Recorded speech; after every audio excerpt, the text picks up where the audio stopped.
When you think of the police, what do you think of? You might think of them as brave men and women who risk their lives to keep the community safe and uphold the law. But what happens when the individuals that are tasked to protect and serve are the ones that we need to be protected from? Welcome to History's Biggest Villains.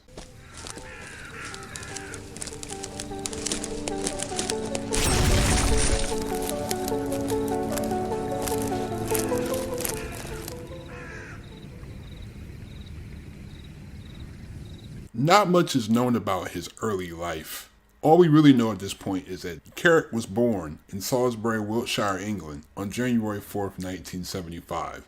At the time of his birth, his parents, a cleaner and a Royal Artillery soldier, lived at Bulford military camp. After the birth of his younger sister, the family moved to Durrington. Carrick went to Durrington Comprehensive School and his parents divorced when he was a teenager. After a short career in the British Army, Carrick became a police officer with the Metropolitan Police in 2001, and only a year later, his employers investigated allegations that he was the perpetrator of domestic abuse in 2002. Although both the Metropolitan Police and other British police forces received multiple complaints about his behavior, he was recertified to remain an armed police officer in 2017. Co-workers gave Carrick the nickname Bastard Dave due to his cruel nature. Between 2003 and 2020, Carrick abused and sexually assaulted multiple women he met using the apps Badoo and Tinder, using his job as an armed police officer to gain their trust and emphasize his importance. He developed multiple abusive relationships with these women. He often degraded his partners, with his methods of abuse including whipping with a belt, imprisonment in small spaces, and even urinating on them. He would sometimes control what his victims wore, when and what they ate, and where they slept.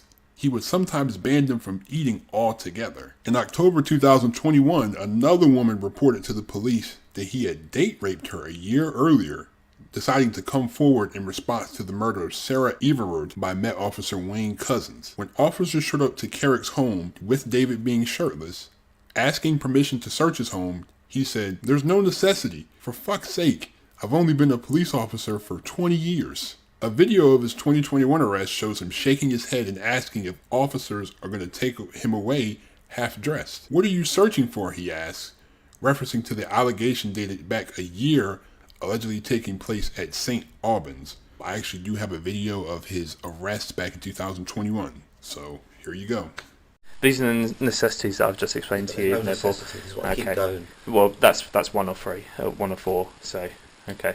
Well, allow you to get some close. What is it you're searching for? Articles relating to the offences in St Albans in 2020. This is the allegation that's been made to us. Okay, sir. There's no necessity. Yes, there is. I've only been a police officer for 20 years. Right, David. Do you want me to come naked like this? No, just understand you're under arrest. I know Okay. I'm under just arrest. Explain to us what do you need. I'll hold it like this. Don't worry about it. Can one of my colleagues go and get you stuff? Yeah. Okay. Do you wanna? Yeah. Which one's yours? It's the back one. Okay. Are you in the address on your own? Yeah. Right. Okay. Okay. Where are your keys? Then we'll bring those at least.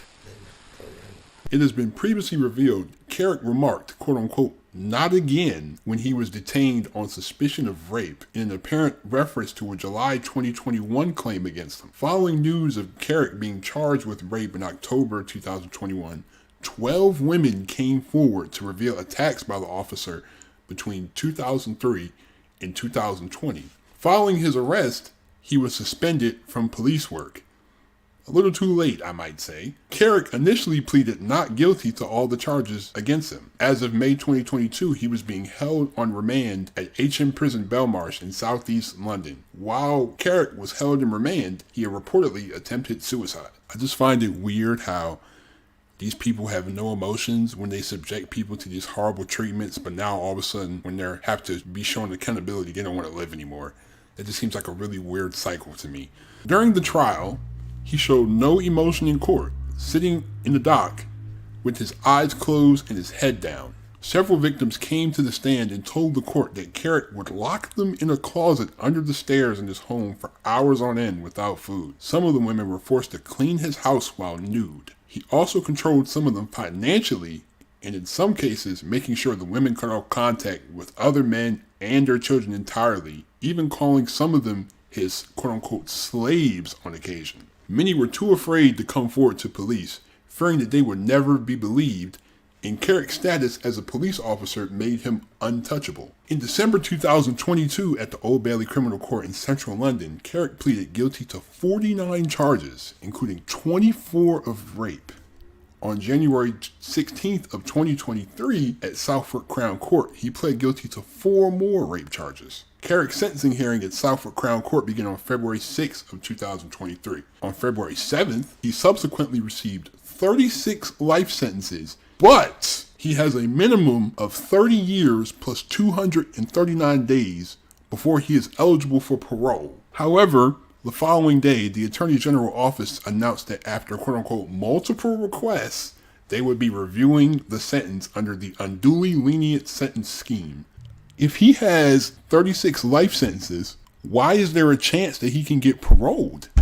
That's what I don't understand. Of all the crimes I've seen in the UK, they still get a chance for parole. Only 30 years for 24 charges of this? 49 counts? And suppose he acts like a model prisoner and he gets paroled even earlier than that. 30 years minimum? I don't understand why he even has the chance to get out. Like, that's why I don't understand about the UK justice system. They want to reform people so bad, but you can't reform somebody who does this to multiple people. There's no reformation for that. Let's just hope, for all his victims' sake, that he doesn't get paroled. And the fact they couldn't even come forward because they think the police won't investigate their own people. You even saw how he tried to get out of the investigation when they first tried to arrest him. He's like, oh, I've been a police officer for 20 years. What do you mean? What do you mean? Like, he thought they were just going to cover for him. But again, this puts a bad light on the police. Hopefully this forces these police officers to take accountability for their own people. When stuff like this happens, this is why people don't trust police.